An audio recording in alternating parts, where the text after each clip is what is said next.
இந்த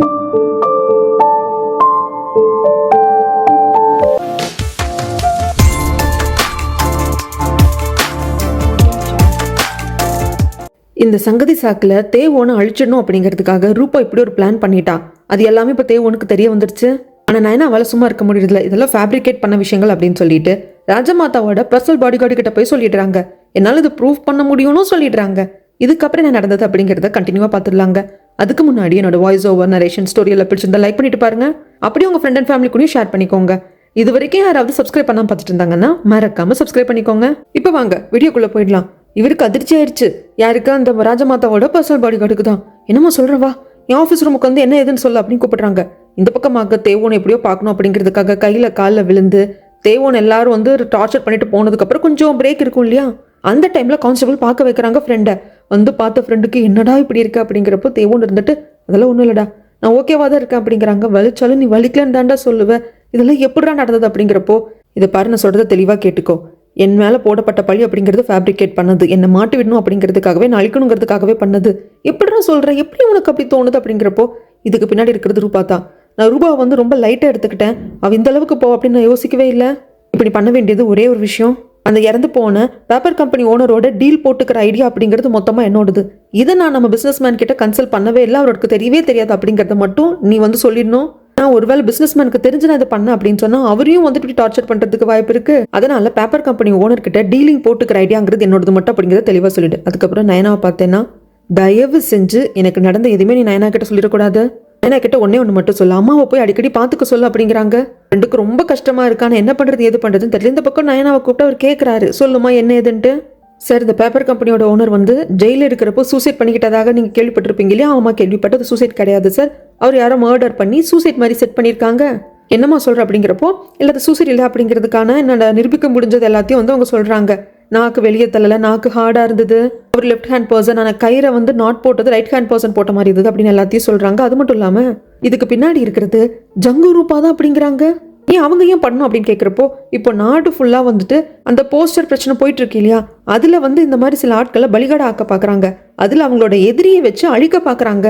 இதுதான் சாக்குன்னு சொல்லிட்டு என்னால் இது இன்னுமே கூட வந்து தெளிவாக ப்ரூவ் பண்ண முடியும் அப்படிங்கிறப்போ, இவர் கேட்டவர் அது எப்படி அட்டாப்சி கூட பண்ணாமையா அது சூசைட் அப்படின்னு சொல்லி முடிவு பண்ணாங்க அப்படிங்கிறப்போ, அட்டாப்சி பண்ணுற இடத்துல ஜங்கோட வருங்கால மருமகனான ஜி இருக்காங்க, அதனால அவங்கள வச்சு அட்டாப்சி ஏதோ கரெக்ட் பண்ணிட்டாங்க, அட்டாப்சி நேர்மையாக நடக்கல அப்படின்லாம் சொல்கிறது கேட்ட இவர் தெளிவாக யோசிச்சுட்டு, இதை பாருமா, இதெல்லாம் நீ கெஸ்ஸில் தான் சொல்கிறேன், இப்படி இருக்கும் அப்படி இருக்குன்ட்டு இதுக்கு சாலிடான எவிடன்ஸ் கிடையாது, அதனால இதை நான் பெருசாக எடுத்துக்க முடியாது, ராஜமாதா காதுக்கு கொண்டு போக முடியாது, இது என்னோட நலனுக்காக இல்லை உன்னோட நலனுக்காக. நீங்கள் என்ன வந்தது பார்த்தது பேசுறது எல்லாத்தையும் நானும் மறந்துடுறேன், நீயும் மறந்துடு, இதுதான் நம்மளுக்கு நல்லது. இதுக்கப்புறமாக இந்த விஷயத்துக்காக நீ என்ன பார்க்க வராதுன்னு சொல்லிடுவாங்க. இந்த பக்கம் போலீஸ் டிபார்ட்மெண்ட்ல மேலதிகாரிகள் கிட்ட பேசி எப்படியாவது வெளியே கொண்டு வந்துடலாம் அப்படின்னு சொசுருவை சேர்ந்து அந்த ஹெட் லேடி நினைக்கிறாங்க. ஆனால் அது எதுவும் வேலைக்காகிறது கிடையாது. மீனாக்கு வந்து என்ன ஆச்சு ஏதாச்சுன்னு கேட்குறப்போ, இல்லம்மா மேலிடத்துக்கெல்லாம் பேசி பார்த்தா ஒன்றும் வேலைக்காகிறது இல்லை, என்ன பண்ணுறதுன்னு தெரியல அப்படிங்கிறப்போ, நம்ம ஜங்கு கிட்ட பேசலாமா அப்படிங்கிறாங்க. என்ன சொல்கிறது பாருங்க, எல்லா விஷயத்தையும் நம்ம வந்துட்டு ட்ரை பண்ணி பார்க்கறது தப்பு கிடையாது. நீங்கள் தான் சொன்னீங்க இல்லையா ஜங்குக்கு பாத்திரம் பிடிச்சிருக்கு அப்படின்னு சொல்லிட்டு, நான் ஜங்கு கிட்ட பேசுகிறேன், அவரை வந்து சொசுருக்கு ட்ரிங்க்ஸ் பண்ண வர சொல்லுங்க அப்படிங்கிறப்ப, சரி அதையும் ட்ரை பண்ணி பார்க்கலாம் அப்படின்னு சொல்லிட்டு ஜங்குக்கு நியூஸ் அனுப்பிச்சிருங்கன்னு சொல்கிறாங்க. இங்கே நடந்த எல்லாத்தையும் டீச்சர் கிட்ட வந்துட்டு நம்மளோட நயா சொல்கிறாங்க, இந்த மாதிரி நான் ராஜமாதாவோட பர்சனல் பாடி கார்டு கிட்ட போய் பேசினேன், பட் அவங்க வந்து நான் அலோவ் பண்ணல, ராஜமாதா பார்க்க விடல அப்படிங்கிறப்போ டீச்சருக்கு கோவம் வருது. நீ என்ன லூஸா நயனா, எதுக்கு இதெல்லாம் பண்ண அப்படிங்கிறப்போ, இதை பாருங்க ராஜமாதா நல்லவங்க, அவங்க நம்பிக்கை நான் ஜெயிச்சிருக்கேன், கண்டிப்பாக நான் சொன்னால் கேட்பாங்க, அதனால தான் அவங்க பர்சனல் பாடி கார்டு கிட்ட போய் நான் பேசினேன் அப்படிங்கிறப்போ, இதை பாரு நீ ஒரு சைடை மட்டும் தான் பார்க்குற, பாசிட்டிவ் சைடை மட்டும் தான் பார்க்குறேன். நீ அவங்க கிட்ட சொன்னப்போ நீ சொன்னதை அவங்க நம்பினாங்க ராஜமாதா, நீ கேட்டது எல்லாத்தையும் அவங்க ஓகே பண்ணி கொடுத்தாங்க, நீ இயல்பு வாழ்க்கைக்கு திரும்பின. ஆனால் இன்னொரு பக்கம் இருக்கு, அவங்க பையனை அரசனாக்குறதுக்கு எவ்வளோ வேலைகள் பண்ணியிருக்காங்க தெரியுமா, அதில் இந்த ஜங்கு அந்த ரூபா எல்லாரும் அடக்கம், அவங்க கூட சேர்ந்து அந்த அளவுக்கு பவர் மிஸ்யூஸ் பண்ணியிருக்காங்க, அதையும் ஞாபகத்தில் வச்சுக்கோ. இது எப்படி வேணா திரும்பும். சரி ஜங்கு இப்போ ஜெயிலியா இருக்கான், ரிலீஸ் பண்ணிட்டாங்க இல்லையா, ஏன் இதெல்லாம் யோசிக்காம இதுக்கப்புறம் எந்த ஒரு முடிவும் எடுத்துடாத, இதுக்கப்புறமாக நீ அவங்கள போய் பார்க்கறதுக்கான எந்த முயற்சி பண்ணிடக்கூடாது அப்படின்னு சொல்லிடுவாரு. அதே மாதிரி ஃப்ரெண்டு வந்து நயனாவை பார்க்க வராங்க, வெளியே ஜெயிலில் வெயிட் பண்ணிட்டு இருக்காங்க. ஜெயிலை விட்டு வந்ததும் என்ன ஏதுன்னு கேட்கறதுக்கு நான் போய் வந்துட்டு தேவோனை பார்த்தேன், அவன் வந்து ரொம்ப வந்து குத்துயிரும் கொலையுமா நான் இருப்பான்னு நினச்சிட்டு இருந்தேன், நான் பரவாயில்ல நல்லா தான் இருக்கா அப்படிங்கிறப்போ, ஏன் போய் சொல்கிறீங்க, தேச துரோகி அப்படின்னு சொல்லிட்டு அவர் அரெஸ்ட் பண்ணிட்டு போயிருக்காங்க, கண்டிப்பாக கடுமையாக டார்ச்சர் பண்ணியிருப்பாங்க. ஆமாம் நான் என்ன அது உண்மைதான், ஆனால் உங்ககிட்ட சொல்லக்கூடாதுன்னு அவன் சொல்லிட்டான், அதான் நான் போய் சொல்லிட்டேன். அவன் இன்னொன்று சொன்னான், அம்மாவை போய் பத்திரமா பார்த்துக்க சொன்னான் அப்படிங்கிறாங்க. நயனா அதுக்கு ஓகேன்னு சொல்கிறாங்க. ஆனால் ஃப்ரெண்டுக்கும் பரிதவிப்பாக இருக்குது. நயனாக்கும் என்ன பண்ணுறதுன்னு சொல்லிட்டு தெரியல. இதுக்கப்புறமாக ராஜமாதாவை போய் பார்க்கறதுக்கான வாய்ப்பும் கிடையாது. டீச்சர் இதுக்கப்புறம் அப்படி ட்ரை பண்ணாதேன்னு சொல்லிட்டாங்க. அப்படி ரிஸ்க் எடுத்து போனாலும் கண்டிப்பாக பாடி கார்டு வந்துட்டு பார்க்க விட மாட்டாங்க அப்படின்னு தெரிஞ்சிருச்சு. அதனால் ஜெயிலில் இருக்கிற பிஸ்னஸ் மேனை தனியாக கூப்பிட்டு இந்த மாதிரி இந்த காரணத்துக்காக தேவோன்னு அரெஸ்ட் பண்ணியிருக்காங்க அப்படிங்கிறத சொல்லிடுறாங்க. இவருக்கு நெஞ்செல்லாம் பதுக்குன்னு ஆயிடுது. உடனே செல்லுக்கு வந்துட்டு நான் உடனே வந்து ரிலீஸ் ஆகணும், அதுக்கு என்ன பண்ணுமோ ஏது பண்ணுமோ பண்ணு அப்படிங்கிறாங்க. அச்சு ஒரு 5 நாளில் தான் உங்கள் ட்ரையல் வரப்போகுது. அந்த ட்ரையல் சும்மா கண் துடைப்பு தான், நம்ம வெளியே வந்துடலாம் அப்படிங்கிறாங்க. டேய் 5 நாள் இல்லை 5 செகண்ட் கூட எல்லாம் இருக்க முடியாது, நான் உடனே வெளியே போகணும், அதுக்கான ஏதாவது பண்ணுங்க அப்படிங்கிறாங்க. இங்கே நம்ம தேவோன்னு டார்ச்சர் பண்ணிக்கிட்டே இருக்காங்க. அதை பார்க்குற ஜிக்கு மைண்டுக்குள்ளே தோன்றதெல்லாம் இவ்வளோ டார்ச்சர் பண்ணப்போ கூட என்ன சொல்லியிருப்பார் தேவோன், நீ அந்த ஜங்கோட ரூபாவோட மவுத் பீஸ் தான்டா, உன்னால் வந்து எதுவும் பண்ண முடியாதுன்னு சொல்லியிருப்பாங்க இல்லையா. அது வந்து ஜிக்கு மைண்டில் வந்துகிட்டே இருக்கு. அதனால் இதை பற்றி அன்னிக்கிட்டே கேட்குறாங்க. ஆமாம், அந்த தேவோன் வந்துட்டு சாதாரண ஒரு வியாபாரி தான், அதுவும் ஒரு பிஸ்னஸ் மேனுக்கு கீழே தான் வேலை பார்க்குறான். அவனால் ரூபா மேடமுக்கு என்ன பிரச்சனை, அவனை எப்படி டார்ச்சர் பண்ணி கொள்ற அளவுக்கு கொண்டு போகிறதுக்கு என்ன இருக்குது ஏது இருக்குது அப்படின்னு சொல்லி கேட்குறதுக்கு, இது பார்ப்பா ஜி மன்னிச்சுக்கோ, அதெல்லாம் நான் சொல்ல முடியாது, அது சொல்கிறதுக்கு ரூபா மேடம் அனுமதி கொடுக்கல அப்படின்றவாங்க. இங்கே டார்ச்சர் பண்ணி தேவோனுக்கு ஒரு ஸ்டேஜுக்கு மேலே மயக்கமே வந்துடுது. தெளிய வச்சு டார்ச்சர் பண்ணுங்க அப்படின்னு சொல்லிட்டு ஜி போயிடுவான். அதுக்கப்புறம் அம்மாவை பார்த்துக்கலாம் அப்படின்னு சொல்லிட்டு நம்மளோட நயனா வருவாங்க. அவங்க ஓரளவுக்கு இப்போ நல்லா தான் இருக்காங்க, சுத்தமாக குணமாயிட்டாங்க அப்படின்னு சொல்ல முடியாது. ஆனால் நயனா நீ சொன்ன மாதிரி இந்த சூப்பெல்லாம் நான் குடிக்கிறது இல்லைம்மா, ஆனால் என்னமோ ஒன்று இருக்குன்னு எனக்கு தெரியுது. அந்த மெய்டு பொண்ணுக்கிட்ட நான் கேட்டேன், ஏன்னா சின்ன வயசுலேருந்து நான் அவளை தான் பார்த்துட்டு இருக்கேன் வளர்த்துட்டு இருக்கேன். நான் ஏதாவது நீ ஓகேவான்னு கேட்டால் கூட அவள் கண்ணெல்லாம் வெளியே போயிடுது, ஒரு மாதிரி ஆயிடுறா. அம்மா நான் எதுவும் கேட்குறதே விட்டுட்டேன். நம்ம தேவோனை பற்றி எதுவும் நான் என்ன சொல்கிறது இல்லை, சரிம்மா பார்த்து பத்திரமா இருங்க, காலையில் வந்து உங்களை பார்க்குறேன் அப்படின்னு சொல்லி வீட்டு விட்டு வெளியே வர்றப்போ அந்த மெய்டு பொண்ணை 4-5 பேர் சேர்ந்து அடிச்சு கொள்ள ட்ரை பண்ணுறாங்க. நயனா வந்து காப்பாற்றி எல்லாரையும் அடிச்சு ஓட விட்டுடுறா. அந்த மெய்டு பொண்ணுக்கிட்ட கேட்குறா, இவங்க யாரு என்னது அப்படின்னு சொல்லிட்டு. எனக்கு தெரியாதுன்னு அந்த மெய்டு பொண்ணு சொல்கிறப்போ, நீ யார் பேச்சை கேட்டுக்கிட்டு ஸ்லோ பாய்சனை இந்த அம்மாவோட சாப்பாட்டில் கலக்குனியோ அந்த உண்மை வெளிவந்துடக்கூடாது அப்படிங்கிறதுக்காகத்தான் அந்த உண்மையை உன்னோட புதைக்க பார்க்குறாங்க, இப்போவாவது புரிஞ்சுக்கோ அப்படிங்கிறப்போ அந்த மேடு பொண்ணு கழுகழுக்கியாக வருது. ஆனால் அந்த மேடு பொண்ணை கொல்ல முடியல இல்லையா. அந்த ஆட்கள்லாம் போய் சொல்கிறாங்க அந்த பொண்ணு ஒன்றும் பண்ண முடியல, ஏன்னா இன்னொரு பொண்ணு வந்து பயங்கரமாக ஃபைட் பண்ணி எங்களை அடிச்சு துரத்திட்டா அப்படிங்கிறாங்க. இந்த பர்சன் இதை போய் அன்னிக்காரிக்கிட்ட சொல்கிறாங்க. இந்த பர்சனை ஒரு அடியாள் மாதிரி அசிஸ்டன்ட் மாதிரி வச்சுட்டு அண்ணி எல்லா வேலையும் பார்ப்பா. இதெல்லாம் கேட்ட அன்னிக்காரி இருந்துட்டு, சரி அந்த பொண்ணு வந்து நாம தான் அவளை கொல்றதுக்கு ஆள் அனுப்பிச்சோன்னு தெரிஞ்சோ வேற மாதிரி போயிட்டா பிரச்சனையை போயிட்டு சீக்கிரம் அவளை முடிச்சு கட்டிடு அப்படிங்கிறாங்க. அதுக்கப்புறமாக அந்த பொண்ணை இதுக்கப்புறம் இங்கே வேலை செய்ய வச்சா சரிப்பட்டு வராது அப்படின்னு சொல்லிட்டு வேற ஒரு மேடை கூப்பிட்டு வராங்க நயனா. அம்மா இதுக்கப்புறமாக கொஞ்சம் நாளைக்கு இவங்க தான் வந்து உங்களுக்கு மேடா இருப்பாங்க அப்படிங்கிறாங்க. நயனா என்னை சுற்றி என்ன நடக்குதுன்னே தெரியல, அந்த பொண்ணுக்கு என்னாச்சு ஏதாச்சு அப்படிங்கிறப்போ, இல்லை கொஞ்ச நாளைக்கு அந்த பொண்ணு இங்கே இருக்க மாட்டா, எல்லாமே தெளிவாக தேவன் வந்து சொல்லுவாங்க அப்படின்னு சொல்லிட்டு அந்த மெய்டு பொண்ணுக்கிட்ட வந்து இதுக்கப்புறமாக நீ பாதுகாப்பாக இருக்கிற ஒரு இடத்த நான் காட்டுறேன், எதுக்கும் கவலைப்படாத அப்படிங்கிறாங்க. இந்த பக்கம் இன்னும் ராஜமாதாவோட மனசுல வந்து அந்த கோவம் இருக்கு, யார் மேல, ஜங்கு மேல. தன் பொண்ணை வச்சு சரி கட்டணும் அப்படின்னு ரூபா நினைக்கிறா. நீ போய் ராஜமாதாவை பாரு, உனக்கும் ஜிக்கும் கல்யாணமாக போகுது இல்லையா, ஸோ ஆசீர்வாதம் வாங்குறதுக்கு போகிற மாதிரி போ, ஆனால் அப்பா பற்றி என்னை பற்றி நல்ல விதமாக பேசு, அவங்க மனசை ரொம்ப லேசாக மாற்றணும் புரிஞ்சுதா அப்படின்னு சொல்லி அனுப்பிச்சிக்கிறாங்க. என்னதான் இருந்தாலும் தம்பி பொண்ணாச்சே, ராஜமாதாவுக்கு இந்த ஷினியை பார்த்ததும் கோவமெல்லாம் பறந்து போயிடுது. உனக்கு கல்யாணம் பண்ணி வைக்கிறதுக்காக ஏற்பாடு பண்ணியிருக்காங்க போல இருக்கு, உனக்கு அந்த பையனை பிடிச்சிருக்கா அப்படி இப்படின்னு கேட்டு ரொம்ப நல்ல விதமாக பேசுகிறாங்க. ஷினி கிட்ட பேச பேச ராஜமாதாவுக்கு அப்படி மனசு இலகுவாயிடுது. அதுக்கப்புறமாக ஷினி வெளியே வர்றப்போ ஜங்க வந்து கேட்பாங்க, எப்படி பேசினாங்க, மொத்த நல்லா பேசினாங்களா அப்படிங்கிறப்போ, ஆமா அப்பா சரி நான் போய் பார்த்துட்டு வரேன் அப்படின்ட்டு உள்ள போறப்போ முறுக்கிட்டு தான் உட்காந்துருப்பாங்க ராஜமாதா. என்ன நடக்குது எல்லாம் ஓகேவா அப்படின்னு கேட்குறப்போ, ராஜமாதா யாரெல்லாம் இந்த போஸ்ட் ஓட்டினாங்களோ அவங்க எல்லாரையும் நாங்கள் அரெஸ்ட் பண்ணிட்டோம், எல்லாமே வந்து கிளீனாக இருக்குது, எதுக்கும் வந்து நீங்கள் கவலைப்படாதீங்க, நான் எல்லாத்தையும் பார்த்துக்கிறேன் அப்படிங்கிறப்போ, பக்கத்தில் வா நீ வந்து என் முன்னாடி உட்காரு அப்படிங்கிறப்போ, சொல்லுங்க ராஜமாதா எல்லாத்தையும் சரி வர பண்ணிட்டேன் இல்லையா, அதுக்கு நான் உனக்கு பாராட்டு தெரிவிக்கிறேன் அப்படிங்கிறப்போ, ஐயோ ராஜமாதா நீங்கள் பாராட்டவே வேண்டாம், நான் என் டியூட்டியை தானே செஞ்சேன் அப்படிங்கிற சமயத்தில், இதை பாரு ஜங், நான் நம்புற ஒரே ஆள் நீ தான், இன்னொரு வாட்டி என்னை டவுனாக ஃபீல் பண்ண வச்சிடாது அப்படிங்கிறப்போ, ஐயோ ராஜமாதா பண்ணவே மாட்டேன், உங்கள் நம்பிக்கை என்ன இதுக்கப்புறம் வீணாக்க மாட்டேன் அப்படிங்கிறாங்க. ஜங்குக்கு அப்பாடான் இருக்கு. வெளியே வந்துட்டு ரூபாவோட அண்ணா கிட்ட சொல்லிட்டு சந்தோஷப்படுறாங்க, ராஜமாதாவும் நானும் சுமூகமாயிட்டோம், அக்கா என் மேலே வந்துட்டு இப்போ கோவம் இல்லாமல் இருக்கு அப்படின்ட்டு சந்தோஷமா இருக்கு. அந்த சமயத்தில் தான் இவர் சொல்றாரு, இந்த மாதிரி சோசூர்லேருந்து எனக்கு மெசேஜ் வந்தது, அந்த மீனா பொண்ணு ட்ரிங்க்ஸ் பண்ணுறதுக்காக உங்களை இன்வைட் பண்ணியிருக்கா அப்படின்னதும் அந்த பொண்ணோட பேரை கேட்டதும் அப்படியே யோசிச்சு பார்க்குறாங்க, அந்த பொண்ணு அழகா இருப்பாளே, ஓகே ஓகே போகலாம் அப்படின்னு சொல்லிட்டு வர, இது ரூபாக்கு தெரியாமல் இருக்குமா, ரூபா அங்கே வந்து மீனாவை கூப்பிட்டு பலார்னு ஒரு அடி கொடுப்பா, நான் கேள்விப்பட்டதை விட நீ ரொம்ப அழகா தாண்டி இருக்க, நீ இந்த சொசூரில் இரு இல்லாமல் போ, இந்த ஊரில் இரு இல்லாமல் போ, அதை பற்றி எனக்கு கவலை கிடையாது, ஆனால் எனக்கு வேண்டாங்கிற வேலையை நீ பண்ண அப்படின்னு நான் அழிச்சிட்டு தான் மறு வேலை பார்ப்பேன் அப்படின்னு உள்ள உட்காந்துட்டு இருக்க ஜங்க பார்க்கறதுக்கு இவங்க ரூபா தான் வருவாங்க. ரூபாவை பார்த்ததும் அவருக்கு திக்குன்னு ஆகிடும். என்னங்க நான் அவ்வளோ வாட்டி சொல்லி கூட எகேன் இந்த பொண்ணை பார்க்கறதுக்காக இந்த பொண்ணு கூட டைம் ஸ்பெண்ட் பண்ணுறதுக்காக வந்திருக்கீங்க போல இருக்கு, நான் பல வாட்டி சொல்லிட்டேன், இப்போ இன்னொரு வாட்டி சொல்கிறேன், உங்களுக்காக நான் என்ன வேணா பண்ணுவேன். நீங்க ஜெயில இருந்தப்போ உங்களை வெளியே கொண்டு வரதுக்காக பல வேலைகளை பார்த்தனா, உங்களை அழிக்கிறதுக்காக ஒரு சின்ன வேலையை பார்க்க மாட்டேன்னு கனவு காணாதீங்க, புரிஞ்சுதா? இதுக்கப்புறம் எனக்கு துரோகம் பண்ணணும்னு கனவுல கூட நினைச்சிடாதீங்க. அதுக்கப்புறம் நான் எப்பேற்பட்டவளா மாறுவேன்னு உங்களால யோசிக்க கூட முடியாது அப்படிங்கிறப்போ ஜங்கு பயந்துட்டு புரியுது புரியுது, இதுக்கப்புறம் பண்ண மாட்டேன்னு சொல்லிடுறான். அதுக்கப்புறமாக இந்த பாதாள சிறையில தான் இந்த மேடு பொண்ணை கொண்டு வந்து அடைச்சு வச்சு பாதுகாப்பு கொடுக்கணும் அப்படிங்கிற முடிவுக்கு நான் என்ன வந்திருப்பாங்க, கூட வாடனும் வந்திருப்பாங்க. அடைச்சதுக்கு அப்புறமாக இதை பாருமா, உன்னை காப்பாத்துறதுக்கு ஒரே ஒரு வழிதான் இருக்கு. அந்த வழி அம்மாவுக்கு சாப்பாட்டுல ஸ்லோ பாய்சன் கலக்க சொல்லி உனக்கு யார் உத்தரவு கொடுத்தாங்கன்னு நீ சொல்றதை தவிர்த்து வேற எந்த வகையிலும் என்னால உனக்கு காப்பாற்ற முடியாது. நீ வந்து கொஞ்சம் யோசி, அதுக்கப்புறமாக என்கிட்ட சொல்லணுமா வேண்டாமாங்கிற முடிவை நீ எடுத்துக்கோ அப்படிம்பாங்க. ஆனா சாப்பாடெல்லாம் வேலை கொண்டு வந்து கொடுத்துட்டு இருப்பாங்க. அப்படி கொடுக்குறப்ப ஒரு நாள் அந்த மேடு பொண்ணு சொல்லுவா, நான் உண்மையை சொல்லிடுறேன் அப்படின்னு சொல்லிட்டு இங்க சீன் அப்படியே கட் பண்ணா சாயை தான் காட்டுவாங்க. அந்த சாப்பாட்டு கடைக்காரக்கா இருக்காங்க இல்லைங்களா, அவங்களுக்கு ஒரு 2 கசின்ஸ் இருப்பாங்க. அதுல ஒரு பையன் ஒரு பொண்ணு. இங்க வரப்போக சாய்க்கும் அவங்களுக்கும் ஃப்ரெண்ட்ஷிப் வந்துடும். இவங்களுக்கு திருட்டு வேலையெல்லாம் சாய் சொல்லி கொடுத்துட்டு இருப்பாங்க. அதுக்கப்புறமாக மார்க்கெட்ல போயிட்டு இப்போ உங்க கைவரிசையை காட்டுங்க, கத்துக்கிட்ட வித்தியும் மொத்தமா இருக்குங்க அப்படிங்கிற சமயத்துல இவர் இந்த ஜேடு மோதிரத்தோட லேடி கிட்ட திருநாங்க இல்லையா, அந்த லேடியை பார்த்துடுறாங்க சாய். ஐயோ அவங்களை எப்படியாவது கண்டுபிடிக்கணும், அவங்க எங்க இருக்காங்க ஏது இருக்காங்கன்னு கண்டுபிடிக்கணும் ஃபாலோ பண்ணிட்டே வந்துகிட்டே இருக்கிறப்போ சில ஆட்கள் சுத்து போட்டு இவரை பிடிச்சிடுறாங்க. இந்த மாதிரி தானே இந்த ஆள் ஃபாலோ பண்றோம் அப்படிங்கிறதுக்காக காத்திருந்தது லேடி பிடிச்சிருக்காங்க. அந்த லேடி வந்துட்டு கேட்கறாங்க, எதுக்கு என்ன ஃபாலோ பண்ண அப்படிங்கிறப்போ, ஐயோ நான் வந்து உங்களை ஃபாலோ பண்ணலைங்க, ஒரு பொண்ணு தான் உங்களை ஃபாலோ பண்ண சொன்னா, அந்த பொண்ணு பேர் நயனா, இந்த மாதிரி இந்த ஜெயிலில் வார்டனா இருக்கா. ஆக்சுவலாக உங்க கிட்ட இருந்து நான் அந்த 2 ஜேடு மோதிரத்தை திருடிட்டேன். அதுக்கு வந்து அந்த பொண்ணு பார்த்துட்டு அவங்க அம்மா கிட்ட இருக்கிற மோதிரம் மாதிரியே இருக்கு அப்படின்னு சொல்லிட்டு, இது யாருக்கிட்ட திருடினியோ அவங்க எங்க இருக்காங்க எது இருக்காங்கன்னு கண்டுபிடிக்க சொன்னா, அதுதாங்க உங்களை பார்த்துட்டு ஃபாலோ பண்ணிட்டு வந்தேன் அப்படின்னு சொன்னதும் டீட்டெயில்ஸ் கிடைச்சிருச்சு இல்லையா. அந்த சாயை அங்கேயே விட்டு இவங்க அங்கேருந்து போயிடுவாங்க. இங்க ஜெயில இருக்கிற பிசினஸ் மேனை தான் காட்டுறாங்க. இன்னும் 5 நாள் இருக்கு ட்ரையலுக்கு. பட் அதுக்கு முன்னாடி நிறைய பணம் கொடுத்து ரிலீஸ் ஆகிட்டு போறாரு. அதை வந்து ஜெயிலர் பார்த்துட்டு சீஃப் கிட்ட சொல்றாங்க, இது நல்லது இல்லைங்க, கைதிகளை நிறைய பணம் வாங்கிட்டு நீங்க ரிலீஸ் பண்றது ஒரு நாள் பிரச்சனை வரும் அப்படிங்கிறாங்க. ஆனால் சீஃப் கண்டுக்கிறது இல்ல. இவர் வெளியே வந்த கையோட பார்க்க வர்றது ஜங்க தான். ஜங்க இருந்துட்டு, நான் ஜெயில நல்ல சாப்பாடு சாப்பிட்டு கொஞ்சம் சௌரியமா இருந்தேன்னா அதுக்கு காரணம் நீங்க தான்.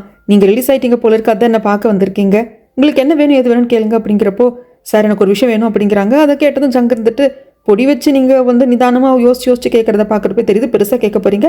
பரவாயில்ல, எனக்கு நல்லா சாப்பாடு போட்டுருக்கீங்க, நீங்க என்ன கேளுங்க, என்னால் முடிஞ்சதை பண்றேன் அப்படிங்கிற சமயத்தில் இந்த மாதிரி தேவோன் அப்படிங்கிற பெயரை உங்களுக்கு தெரியுமா அப்படிங்கிறப்போ, தேவோன் உங்களுக்கு எப்படி தெரியும்? நான் வச்சிருக்கிற பிஸ்னஸ்ல வந்துட்டு என் கூட மாட ஒத்தாசைக்கு இருக்கிற பையன், அவனை இப்போ போலீஸ்ல பிடிச்சிட்டு போயிட்டாங்க. நாடு முழுக்க அந்த போஸ்டர் ஒட்டினதுல தேவோனும் ஒருத்தன் அப்படிங்கிற மாதிரி பிடிச்சிட்டு போயிட்டாங்க. அவனை தேச துரோகின்னு சொல்லி இந்த மாதிரி டார்ச்சர் பண்ணிட்டு இருக்காங்க அப்படிங்கிறப்போ, இதெல்லாம் கேட்ட இவருக்கு ஷாக்காக தான் இருக்கு. பட் இருந்தாலும் இல்லை நீங்கள் கவலைப்படாதீங்க, போலீஸ் டிபார்ட்மெண்ட்ல விசாரிச்சாங்கன்னா அவன் தேச துரோகி இல்லைன்னு தெரிஞ்சது விட்டுருவாங்க அப்படிங்கிறாங்க. ஐயோ நீங்கள் நினைக்கிற மாதிரி இல்லை, இதை ஃப்ரேம் பண்ணியிருக்காங்க. ஆக்சுவலாக அந்த வியாபார விஷயமாக தேவோன் வந்து ரூபா மேடம் கிட்ட கொஞ்சம் பகச்சுக்கிட்டான். அதனால ரூபா மேடம் தான் அவன் இதில் வந்து ஃபேப்ரிகேட் பண்ணி ஃப்ரேம் பண்ணி மாட்டி விட்டுருக்காங்க. ஆக்சுவலாக தேவோன் வந்துட்டு அவங்க அம்மாவோட இறப்புக்கு காரணமானவங்கள பழி வாங்கணும்னு நினச்சான். அவன் சின்ன பையன் அப்படிங்கிறதுனால அவன் பழி வாங்குறதே நான் விட்டுட்டு அது என் தப்பு தான். ஆனால் பழி வாங்கணும் வெறிய அவனோட ரத்தத்தில் வந்து ஊறி போச்சு. தேவோன் உங்கள் பையன் தான் அப்படிங்கிறது எனக்கு தெரியும். தேவோனோட அம்மாவை நீங்கள் கைவிட்டதுக்கு காரணம் ரூபா அப்படின்னு நினச்சிக்கிட்டு இப்படி பழி வாங்குறதுக்காக போயிட்டா ரூபா மேடம் கிட்ட பகச்சுக்கிட்டான். ப்ளீஸ் ஏதாவது பண்ணுங்க அப்படிங்கிறப்போ வந்த கோபத்தில் அந்த ரூபாவா அப்படின்னு சொல்லிட்டு இவர் கிளம்ப, இந்த பக்கம் அன்னிக்காரி வந்து ரூபா கிட்ட சொல்லுவாங்க, அந்த பிசினஸ் மேன் வந்து இந்த மாதிரி நம்ம ஜங்க பார்க்க வந்திருக்காங்க, ஏன் இவருக்கு என்ன பழக்கம் அப்படிங்கிறப்போ 2 பேரும் ஒரே செல்ல இருந்திருக்காங்க. செல்லில் இருந்தப்போ நல்லா சாப்பாடு பாடல பிசினஸ் மேன் கொடுத்துருக்காங்க. அதனால அப்படிங்கிறப்போ அடுத்த செகண்ட் இங்க வந்து ஜங்க நிற்கிறாரு. வந்தவர் அன்னிக்காரியை போக சொல்லிடுறாங்க ரூபா கிட்ட பேசணும்னு சொல்லிட்டு, என் பையனை ஃபேப்ரிகேட் பண்ணி ஜெயில தள்ளியிருக்கே அப்படிங்கிறப்போ அதெல்லாம் என் பையனை ரிலீஸ் பண்ண அப்படிங்கிறாங்க. என்னங்க அதெல்லாம் பண்ண முடியாதுங்க, நம்ம அப்படியே ஒரு பிக்சர் மாதிரி அதை நம்ம கொண்டு போயிட்டு இருக்கோம், கொலாப்ஸ் ஆயிடுங்க அப்படிங்கிற சமயத்துல அங்க இருக்கிறது எல்லாத்தையும் தட்டி விட்டு உடச்சு நிக்க, நீங்க என்ன வேணா பண்ணிக்கோங்க, இங்க இருக்கிற எல்லாத்தையும் வந்து உடச்சு தள்ளுங்க, இந்த வீடியோ வந்து கொளுத்தி போடுங்க, என்னால் அவனை வெளிக்கொண்டு வர முடியாது. உங்களுக்கு ஞாபகம் இருக்கா என்னன்னு எனக்கு தெரியல, அவன் என்னை வந்து ஒரு கொலகாரியா தான் பாக்குறான், என் மேல கல்லெல்லாம் கொண்டு விட்டு எரிஞ்சிருக்கான் அப்படின்னு சொல்லிட்டு, சின்னதுல அவங்க அம்மா இருந்ததுக்கு அப்புறமாக இந்த ரூபானால தான் நம்ம இப்படி ஆயிட்டோம் அப்படின்னு சொல்லிட்டு ரூபா மேல ஒரு வாட்டி கல்லை வந்து தூக்கி எரிஞ்சிருப்பான். நம்ம சின்ன வயசு தேவோன் ரூபா வந்துட்டு சொல்லியிருப்பா, நீ ஜங்கோட பையன் அப்படிங்கிறதுனால இந்த ஒரு வாட்டி மன்னிச்சிடுறேன், இன்னொரு வாட்டி பண்ணேன்னா உன்னை கொல்லாம விட மாட்டேன்னு சொல்லியிருந்திருப்பா. என்னை எப்படா சாவடிக்கலன்னா அந்த தேவோன் காத்துக்கிட்டே இருக்கான், நான் எப்படி அவனை விட முடியும் அப்படிங்கிறாங்க. அதுக்காக என் பையனை கவு கொடுக்க பாப்பியா அப்படிங்கிற சமயத்துல, இதை பாருங்க என்னால நீங்க என்ன சொன்னாலும் முடியவே முடியாது அப்படிங்கிறப்போ சம கோபத்துல, இதை பாரு உன் கையில சில பவரை வச்சு ஆடிட்டு இருக்கேன் அப்படின்னா அதுக்கு காரணம் நான் தான், நான் உன் பக்கத்துல இல்லைன்னா அந்த பவர் எதுவும் உனக்கு இருக்காது, நீ என் பையனை ஜெயிலிருந்து எடுக்கல அப்படின்னா நான் அவனை எடுப்பேன் அப்படின்னு சொல்லிட்டு போயிடுவாங்க. அப்படியே நிலக்குழஞ்சு போய் ரூபா உட்காந்துருவா. அண்ணாவும் அண்ணியும் வந்துட்டு அண்ணா சொல்லுவாங்க, இதை பாரு ரூபா, என்னதான் இருந்தாலும் தேவோன் வந்துட்டு ஜங்கோட பையன், அப்பாவும் பையனும் ஒட்டுக்கா இருக்காங்களா பாசமா இருக்காங்களா அதெல்லாம் முக்கியம் கிடையாது, பையன் அப்படின்னு வர்றப்போ அப்பா மாதிரி தான் ஜங் நடந்துப்பாங்க, இந்த ஒரு வாட்டி நீ வந்து கொஞ்சம் அமைதியா இருக்கிறது நல்லது அப்படிங்கிறாங்க. அன்னிக்காரி அதான் சொல்றாங்க, விடு கோவப்படாத, இந்த ஒரு வாட்டி தேவோனை விட்டுடலாம், பின்னாடி பாத்துக்கலாம் சொல்றது புரிஞ்சுதா அப்படிங்கிறப்போ பயங்கர கோபத்தில் தான் ரூபா இருப்பா. ஆனால் வேற வழி இல்லை, ஜியை கூப்பிட்டு இந்த மாதிரி அந்த தேவனை ரிலீஸ் பண்ணிடு அப்படிங்கிறாங்க. என்ன மேடம், பிடிக்க சொல்றீங்க, விசாரிக்க சொல்றீங்க, அடிக்க சொல்றீங்க, ரிலீஸ் பண்ண சொல்றீங்க, காரணம் தெரிஞ்சுக்கலாமா அப்படிங்கிறப்போ இல்லப்பா நான் இன்னொரு வாட்டி அதை சொல்றேன், இப்போ என்னால் சொல்ல முடியாதுன்னு ரூபா சொல்லியிருப்பாங்க. அதெல்லாம் ஜி யோசிச்சுக்கிட்டு ஒருவேளை நம்ம அவங்க மவுத் பீஸாக தான் மாறிட்டோம் போல இருக்கு, ஆனால் வேற வழி இல்லை சொல்லிட்டாங்க, ரிலீஸ் பண்ணி தான் ஆகணும் அப்படின்னு சொல்லிட்டு தேவோன்னு ரிலீஸ் பண்ண சொல்றாங்க. கான்ஸ்டபிள் கேட்பாங்க, சார் என்ன ஏதுங்கிறதுக்கு சொன்னதை செய்யுங்க அப்படிங்கிறாங்க. ரிலீஸ் பண்றப்போ தேவோனால நடக்கவே முடியல, தூக்கிட்டு தான் போவாங்க. அப்போதான் அந்த கான்ஸ்டபிள் இன்னொரு கான்ஸ்டபிள் கிட்ட சொல்லுவாங்க, இந்த தேவோன் ஜங்கோட பையனா, அதனால தான் ரிலீஸ் பண்ண சொல்லியிருக்காங்க அப்படின்னு சொல்லி இங்கே சீனை அப்படியே கட் பண்ணா இந்த மாதிரி அந்த மெய்டு பொண்ணு உண்மையை சொல்றேன்னு ஒத்துக்கிட்டா நம்ம என்ன பண்ணலாம் டீச்சர் அப்படிங்கிறப்போ சரி நேரம் போலீஸ் கிட்ட போயிடலாம் அப்படிங்கிறாங்க. ஆனால் நம்ம என்ன வேண்டாங்கிறாங்க. இல்லை போலீஸ் மொத்தமே ஜங்கு ரூபா கையில் தான் இருக்கு, வேற ஏதாவது சொல்லுங்க அப்படிங்கிறப்போ சரி லா என்ஃபோர்ஸ்மெண்ட் ஆஃபீஸில் எனக்கு தெரிஞ்ச ஒரு அதிகாரி இருக்காங்க, எனக்கு அவருக்கு நல்ல பழக்கம் நல்ல நட்பு இருக்கு, நீ அவங்க கிட்ட கொண்டு போயிட்டு இந்த மெய்டு பொண்ணை ஒப்படைச்சிரு, அவங்க முன்னாடி வாக்குமூலம் கொடுக்க வச்சுட்டு அதுதான் கரெக்டாக இருக்கும்னு சொல்லுவாங்க. ஏன்னா இருந்தாலும் நேர்மையான பர்சன், எந்த ஒரு பிரச்சனையும் இருக்காதுன்னு சொல்லிட்டு அதே மாதிரி நான் என்ன பண்ணலாங்கிறா. அதுக்கப்புறம் தான் நயனாக்கு தெரிய வருது இந்த மாதிரி நம்மளோட தேவனை ரிலீஸ் பண்ணிட்டாங்கன்னு சொல்லிட்டு அடிச்சு பிடிச்சி தேவனை பார்க்க வருவா. தேவன் எப்படி இருக்கீங்க அப்படிங்கிறப்போ கிட்டத்தட்ட சாகிற ஸ்டேஜுக்கு தான் நயனா போயிட்டேன், நான் சாகிறதுக்கு முன்னாடி உன்னை பார்க்காம போயிடுவோன்னு நினச்சேன், நல்ல வேலை பார்த்துட்டேன் அப்படிங்கிறாங்க. விளையாடாதீங்க, உங்களை பார்க்குறதுக்கே கஷ்டமாக இருக்குது அப்படிங்கிறப்போ சரி அதெல்லாம் விடு, அம்மா எப்படி இருக்காங்க என்னதுன்னு கேட்குறாங்க. இல்லை அம்மாவுக்கு இன்னும் உடம்பு சரியாகல, இன்னும் மெடிசன்ஸ் எடுத்துகிட்டு தான் இருக்காங்க. ஆனால் அந்த மெய்டு பொண்ணு அம்மாவோட சாப்பாட்டில் விஷம் கலக்கிறதுக்கு யார் ஆர்டர் கொடுத்தாங்க அப்படின்னு உண்மையை சொல்கிறேன்னு ஒத்துக்கிட்டா. அப்படியே இப்போ அந்த பொண்ணு எங்கே எதுன்னு கேட்குறதுக்கு அண்டர் கிரவுண்ட் செல்லில் தான் நான் தான் பத்திரமா வச்சு பார்த்துட்டு இருக்கேன் அப்படிங்கிறாங்க. போலீஸ்கிட்ட கூட்டு போக வேண்டான்னு நான் முடிவு பண்ணிட்டேன், ஏன்னா எல்லாமே ஜங்கன் ரூபா கையில் தான் இருக்குது, அதெல்லாம் டீச்சர் கிட்ட சொன்னதுனால ஒரு ஆஃபீஸரை பார்க்க சொல்லியிருக்காங்க அப்படிங்கிறாங்க. அந்த ஆஃபீஸர் கிட்ட இதை பற்றி எல்லாம் பேசுறது கொள்றது அப்படின்னு சொல்லிட்டு எல்லாத்தையும் அந்த அண்ணி வச்சிருக்கிற அடியால் ஃபாலோ பண்ணி தெரிஞ்சுக்கிறான். இதெல்லாம் ஒரே நாள் நடக்காதுங்க, ஒரு வாரத்துக்குள்ள நடக்கும். இப்படி இந்த ஸ்டேஜ் வரைக்கும் போயிடுச்சு அப்படின்னு தெரிஞ்சதும் அண்ணனுக்கும் அண்ணிக்கும் என்ன பண்றதுன்னு தெரியல, நேரா ரூபா கிட்ட எல்லாத்தையும் சொல்றாங்க. இப்போ சொல்றீங்க அந்த பொண்ணு பிடிப்பட்ட டைம்ல சொல்லியிருக்கணும்ல. சரி ஆனால் வேற வழியே இல்லை, அந்த மெய்டு பொண்ணு செத்தே ஆகணும், அது வாக்குமூலம் கொடுக்கறதுக்கு முன்னாடி சாகணும் அப்படிங்கிற முடிவு இந்த ரூபா எடுக்கிறான். அதுக்கப்புறமாக அந்த ஆஃபீஸர் முன்னாடி இந்த பொண்ணை கூப்பிட்டு போறாங்க உண்மையை சொல்ல வைக்கிறதுக்காக. நம்ம தேவன் பயங்கர கோவத்தில் தான் இருக்காங்க, இந்த மெய்டு பொண்ணு மன்னிப்பு கேட்கறதுக்கு மன்னிக்கவே முடியாது என்னால் உன்ன, இப்போது மனசு மாறினி, அது வரைக்கும் சந்தோஷம், வா வாக்குமூலம் கூடும் அப்படிங்கிறாங்க. அந்த ஆஃபீஸர் சொல்லுமா ஜங்கோட மனைவிக்கு விஷம் வைக்க சொல்லி உனக்கு ஆர்டர் கொடுத்தது யாரு சொல்லுமா அப்படிங்கிறப்ப இந்த பொண்ணு ஏதோ சொல்ல வரா, அதுக்குள்ளே எங்கிருந்தோ வந்த அம்பு இவன் நெஞ்சிலேயே பாயுது. உடனே அந்த அம்பு வந்த திசையை நோக்கி நம்ம நயனா ஓடுறா, அது யார் என்னங்கிறத பிடிச்சிடும்னு சொல்லிட்டு. அடியாலும் அந்த இடத்துல தான் இருப்பான், எல்லாரும் கூடயும் ஃபைட் பண்றா, ஆனா கடைசியில பிடிக்க முடியறது இல்ல.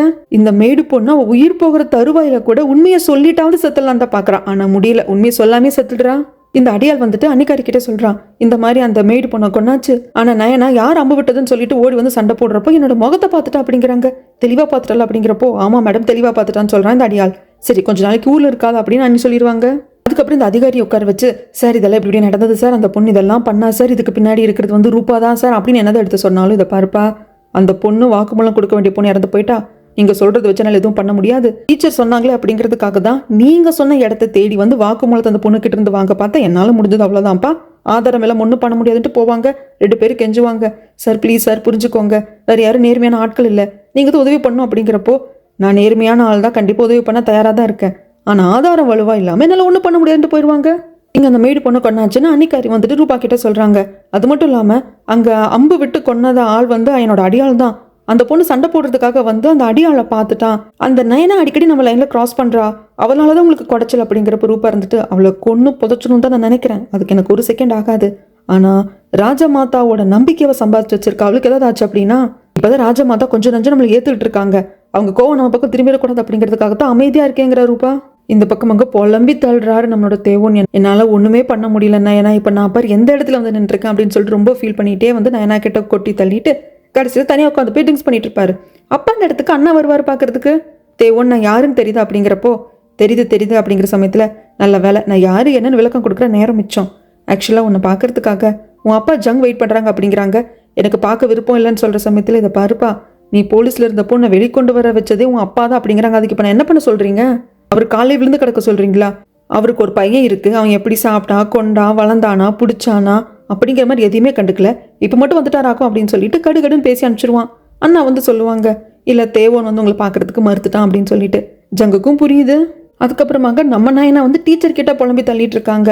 அப்போ டீச்சர் சொல்கிறாங்க, இதை பாரு நயனா, சமயங்களில் பதுங்கிறது பாயறதுக்கு தான், அதனால எல்லாத்தையும் விட்டுட்டு எதுவும் பண்ண முடியலையே அப்படிங்கிற அந்த மனசை விட்டுட்டு அமைதியாரு அப்படிங்கிறாங்க. என்ன டீச்சர் சொல்கிறீங்க அப்படிங்கிறப்போ இதை பாரு, பவர் அப்படிங்கிறது ஒரு பெரிய கோட்டை மாதிரி. அது நாம் அவ்வளோ சீக்கிரம் அசைச்சிட முடியாது. ஆனால் அந்த கோட்டையில் கிராக் விழும். அந்த கிராக்குக்காக வெயிட் பண்ண, சின்னதாக விழுற கிராக்கை பெருசு பண்ணிடு.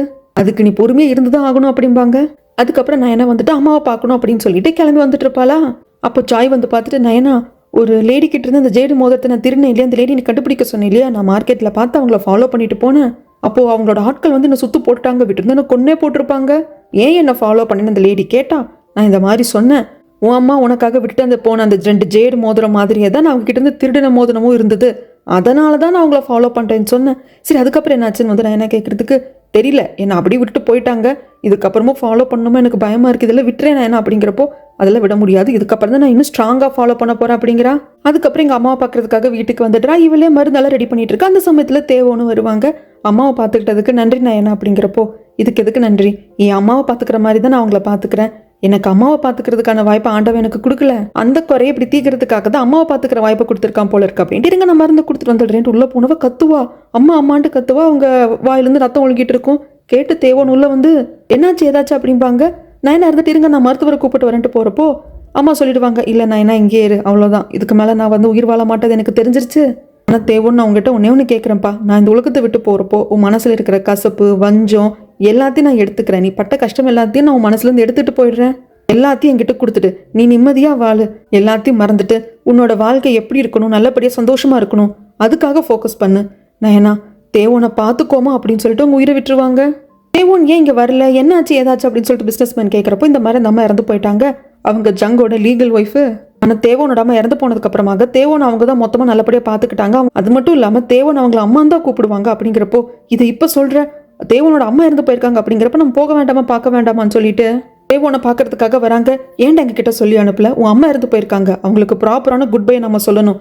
இலவு வீடு மாதிரியாடா இருக்கு, நீ ஒருத்த மட்டும் தான் நிற்கிற, எல்லாம் ஏற்பாடு பண்ணுங்க, சாப்பாடு டீப்பாட்டிக்கு எல்லாம் ஏற்பாடு பண்ணுங்க, நமக்கு தெரிஞ்ச வியாபாரிக கிட்ட எல்லாம் சொல்லி விடுங்க, அவங்க எல்லாரும் வந்து சாவு விசாரிக்கிறதுக்காக வரணும் அப்படின்னு சொல்லிட்டு பிசினஸ்மேன் சொல்லிடுவாங்க. அதுக்கப்புறம் தனியாக ஒப்பாரி வைக்கிறதுக்குன்னு ஆட்களையும் கூப்பிட்டு வந்துட்டு எல்லாமே பண்ணுவார். என்ன இதெல்லாம் பண்ணாதான் இறந்து போனவங்களோட ஆத்மா சாந்தி அடையுமா. அந்த இடத்துல கூட மாட பரிமாற வேலை எல்லாத்தையும் நம்ம என்ன பார்த்துட்டு இருப்பாங்க. இது பிசினஸ்மேன் பார்த்துட்டு ஃப்ரெண்டு கிட்ட கேட்பாங்க, டே யாருடா அந்த பொண்ணு, அந்த பொண்ணு இங்கேயே இருக்கா, அது மட்டும் இல்லாமல் நான் வந்து தேவோனை பார்க்கறதுக்காக வந்த பிறந்து இருக்கா அப்படிங்கிறப்போ, நீங்கள் நினைக்கிற மாதிரி இல்லை, அவங்க 2 பேத்துக்குள்ள ஒன்றும் இல்லை, ஜஸ்ட் ஃப்ரெண்ட்ஸ் தான் அப்படிங்கிறாங்க. பிஸ்னஸ்மேன் இருந்துட்டு இல்லை எனக்கு அப்படி தோணல, இவங்க 2 பேரும் பார்க்குறப்போ ஏதோ இவங்களுக்குள்ள வந்து ஒரு பந்தம் இருக்கிற மாதிரி தோணுது. சரி, இதில் ஒரு பக்கம் இருக்கட்டும், இறந்து போனது ஜங்கோட ஃபர்ஸ்ட் லீகல் ஒய்ஃபு. ஜங்குக்கு தெரியுமா ஏன் அவன் வரல, அவனுக்கு தெரியுமா தெரியாத நீங்கள் பேசிக்கிட்டே இருக்கிறப்போ அண்ணா வந்து சொல்கிறாங்க, இந்த மாதிரி உங்களோட முதல் மனைவி இறந்து போயிட்டாங்க, ரொம்ப நாளாக படுத்த படுக்க நோய்வாய்ப்பட்டிருந்தாங்க, அதனால இறந்து போயிட்டாங்க அப்படிங்கிறப்போ ஜங்குக்கு வந்து ரொம்ப ஷாக்கிங்காக இருக்குது.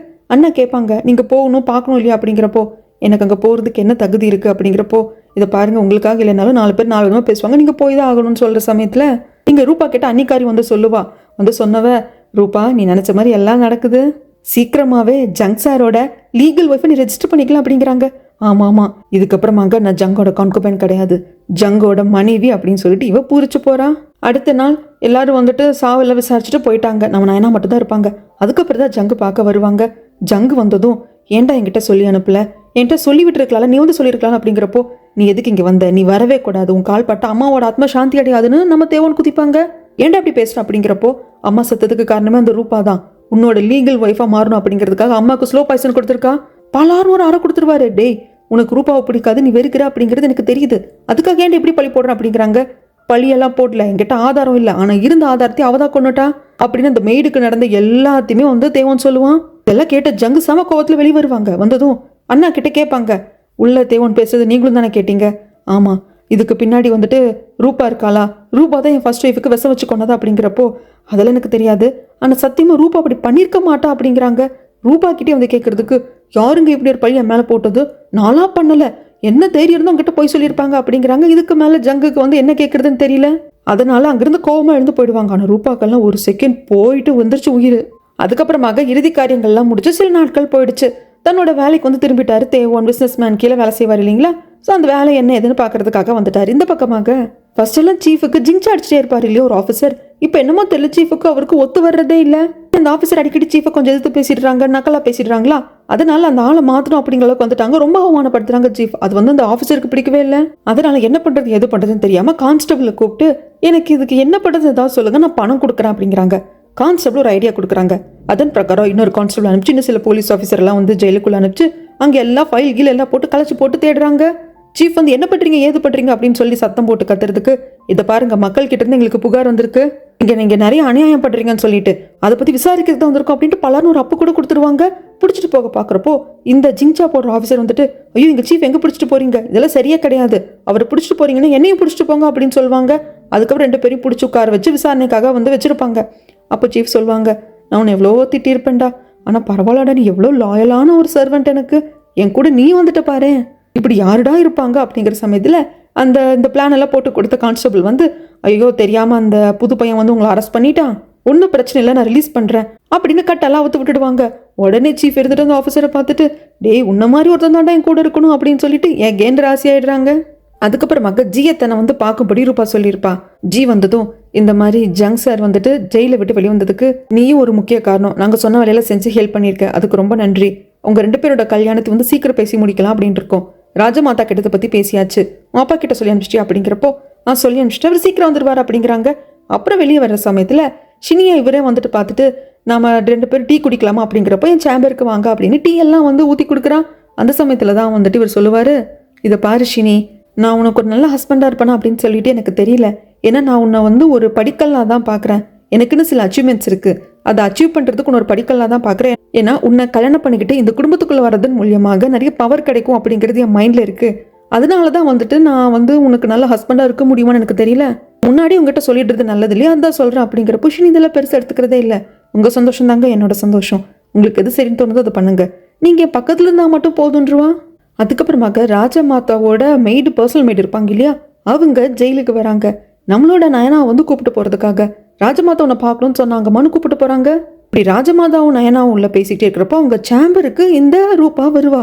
நான் உள்ள போகணும் அப்படிங்கிறப்ப, இல்லைங்க நயனா அப்படிங்கிற பொண்ணு கிட்ட ராஜமாதா பேசிட்டு இருக்காங்க அப்படின்னதும், என்னது அடிக்கடி இந்த பொண்ணை பார்த்து பேசுறாங்களான்னு கேட்குறாங்க. இல்லைங்க இன்னைக்கு தான் ஃபர்ஸ்ட் டைம் பார்க்குறாங்க. ரூபாக்கு என்னடா இவ ராஜமாதா கிட்ட இவ்வளோ க்ளோஸாக இருக்காளே அப்படின்னு தோணுது. ராஜமாதா எதுக்காக கூப்பிட்டுருப்பாங்க அப்படின்னா, உனக்கு நான் ஏதாவது பண்ணணும்னு இருக்குமா, அதனால நான் வந்து உன்னை என்னோட மெய்டாக ஆக்கிக்கிட்டுமா, நீ ஓகேன்னு சொன்னேன்னா அதுக்கு நான் ஆர்டர் கொடுக்குறேன் அப்படிங்கிறப்போ, இல்லை ராஜமாதா நீங்கள் கேட்டது வந்து எனக்கு ரொம்ப ரொம்ப நன்றி, அதுக்கு நான் ரொம்ப கடமைப்பட்டிருக்கேன், ஆனால் அந்த ஜெயிலில் வார்டனாக இருக்கிறது எனக்கு பிடிச்சிருக்கு, ஏன்னா நான் அங்கே தான் பிறந்து வளர்ந்தேன், ஸோ அங்கே தான் இருக்கு எனக்கு பிடிச்சிருக்கு அப்படிங்கிறாங்க. சரி உன் விருப்பம், உனக்கு வேறு ஏதாவது வேணும் இல்லை வேறு ஏதாவது உனக்கு பிரச்சனை நான் கூட சொல்லு, நான் உனக்கு ஏதாவது பண்ணணும்னு ஆசைப்படுறேன் அப்படிங்கிறப்போ மைண்டுக்குள்ளே தோணுது, இப்போ நடந்த விஷயங்களெல்லாம் சொல்லலாம், தேவனை அரெஸ்ட் பண்ணது, இந்த ஜங்கு ரூபாவும் போட்ட ஆட்டத்தை சொல்லணும்னு வந்து வாய் வரைக்கும் வார்த்தை வந்துடுது.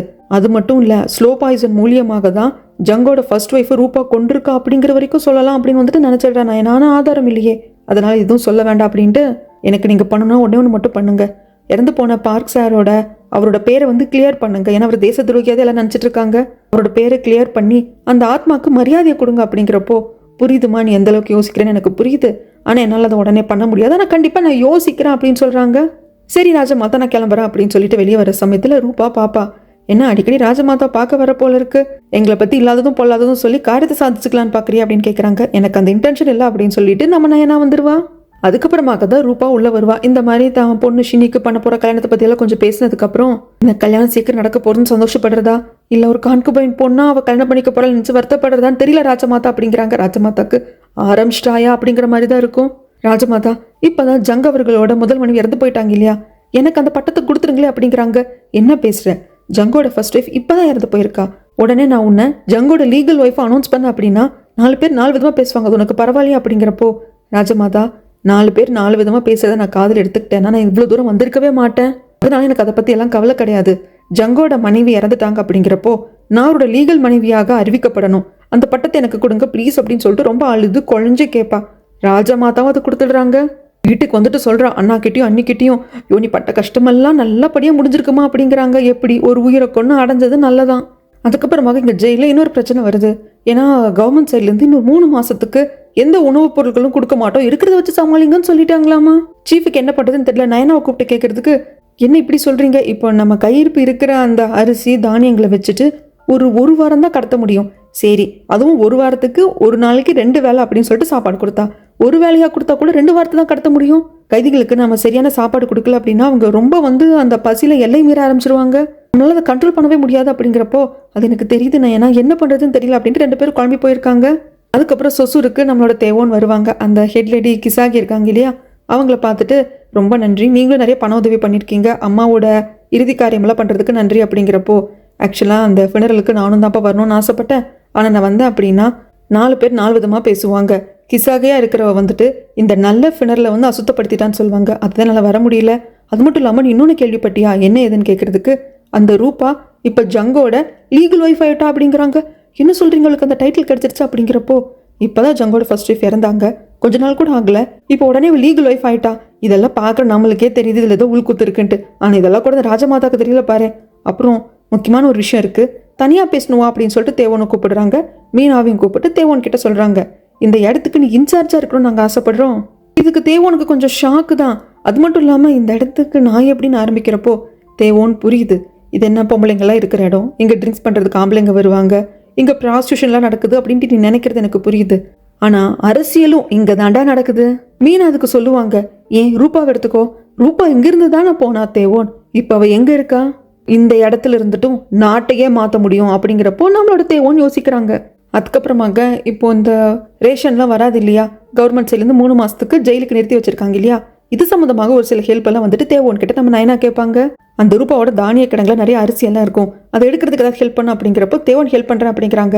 ஆனால் அதில் பிஸ்னஸ் மேனே இழுக்கக்கூடாது, நான் மாட்டிக்கிட்டாலும் அவங்களுக்கு எந்த பிரச்சனை வரக்கூடாது அப்படிங்கிறாங்க. நம்ம நயனா ஓகேன்னு சொல்லிடுறாங்க. ஆனால் நம்ம ஒத்தையா பண்ண முடியாது, யாராவது ஹெல்ப்புக்கு வேணும் அப்படிங்கிறப்போ பென் கிட்டே டீச்சர் கிட்டே சொல்கிறாங்க. பென் கொஞ்சம் பயப்படுறாங்க, ஆனால் டீச்சர் இருந்துட்டு கண்டிப்பாக நான் பண்ணுறேன் நயனா அப்படிங்கிறாங்க. அதுக்கப்புறம் இந்த ரூபாவோட வீட்டில் ராஜ விருந்தே ரெடி ஆகுது. ஏன்னா இன்னைக்கு தான் வந்துட்டு ஜியோட அப்பாவும் வருவாங்க, கல்யாணத்தை பற்றி பேச போகிறாங்க. ரூபாக்கு நினச்சதெல்லாம் நடக்குது, ஒரே குதூகலமாக இருக்கான்.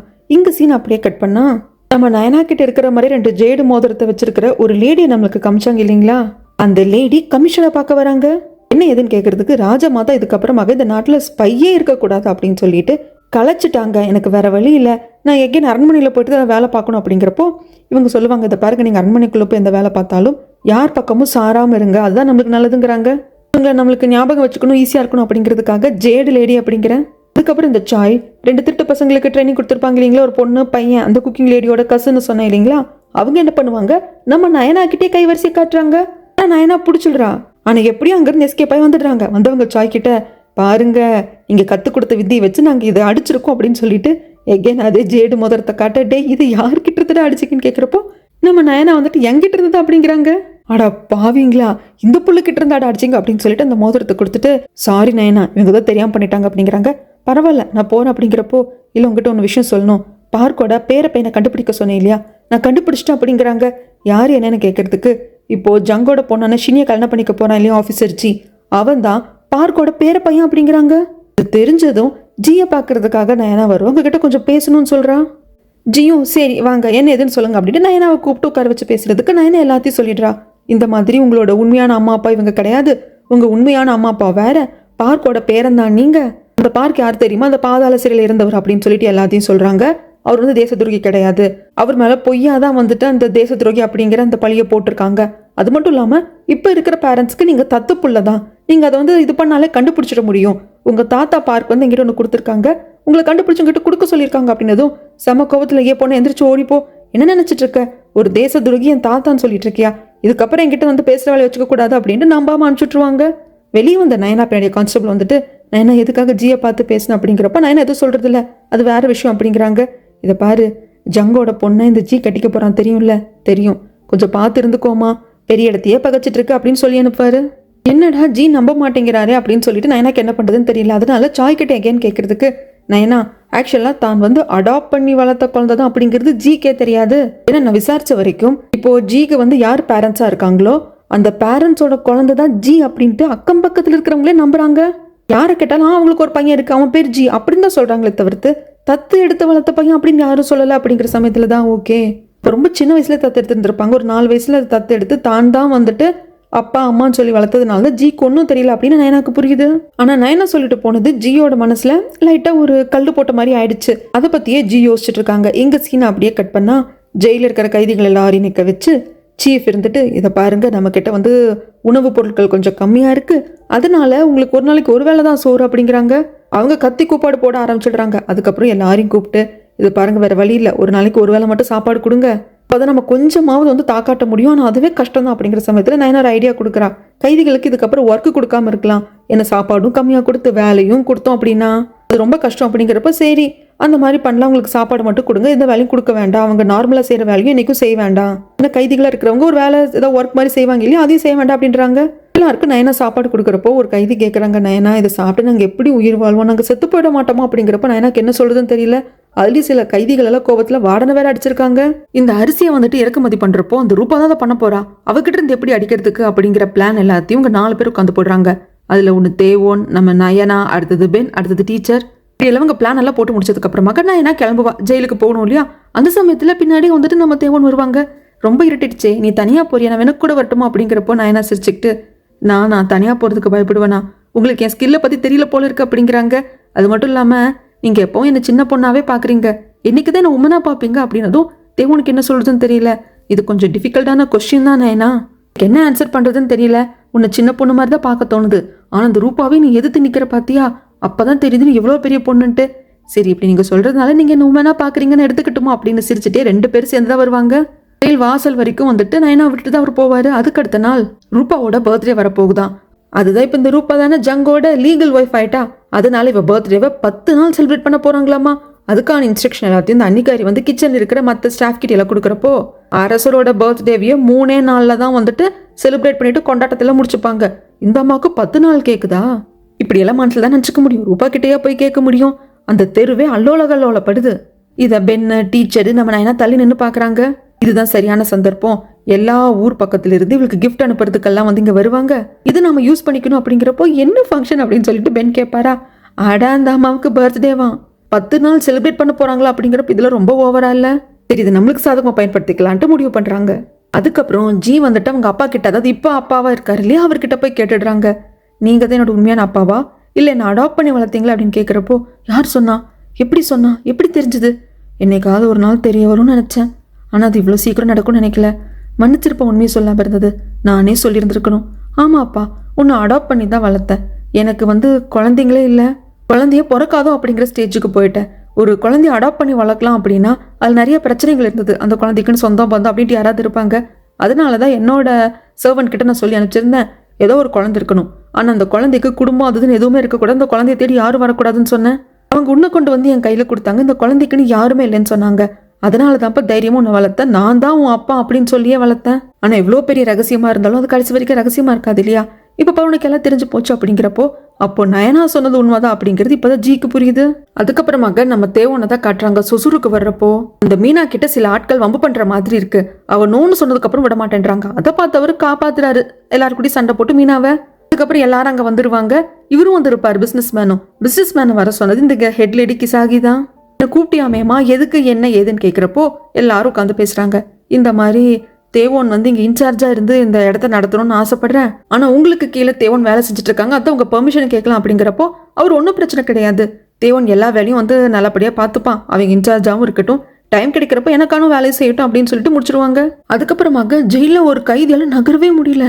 நயனா வந்துட்டு எழுந்திரிங்க அப்படிங்கிறப்போ நயனா என்கிட்ட தெம்பே இல்லை, எழுந்திரிக்க முடியாது, எழுந்து என் கூட வாங்க, நல்ல சாப்பாடு உங்களுக்கு கிடைக்கிற இடத்துக்கு கூப்பிட்டு போகிறேன் அப்படின்ட்டு அந்த கைதியை இவங்க ஓன் ரிஸ்கில் யாருக்கும் தெரியாம வேற ஒரு பக்கமா வெளியே கூப்பிட்டு வருவாங்க. அந்த சாப்பாட்டு கடை வச்சிருக்கிற ஆன்ட்டியோட வீட்டுக்கு தான் கூப்பிட்டு வருவாங்க, சாப்பாடெல்லாம் கொடுக்குறாங்க. அந்த சமயத்துல பென்னும் டீச்சரும் வருவாங்க.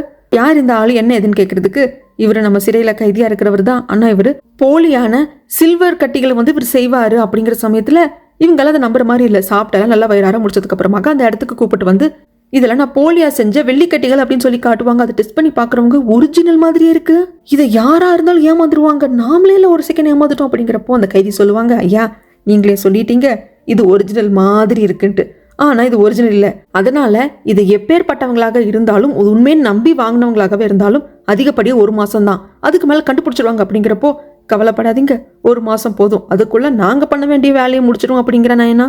அதுக்கப்புறம் குடும்பத்தை சேர்ந்த தாத்தா பாட்டி 2 பேர குழந்தைங்கள்லாம் இறந்து போயிருப்பாங்க. பக்கத்துல மருமக உட்காந்துருப்பா. இதை பார்க்க வந்து ஜி இருந்துட்டு, என்ன மர்டர் பண்ண லேடியை கட்டி போடாம உட்கார வச்சிருக்கீங்க அப்படிங்கிறப்ப கான்ஸ்டபிள் சொல்லுவாங்க, நாங்க சொன்னதை கேட்டா அந்த லேடியை நாங்கள் ஏன் கட்டி போடாம உட்கார வச்சிருக்கோன்னு உங்களுக்கு புரியும். ஆக்சுவலாக ஜெயிலில் மட்டும் இல்லைங்க, நாட்டுலையும் வந்துட்டு இப்போ பஞ்சமாக தான் இருக்கு.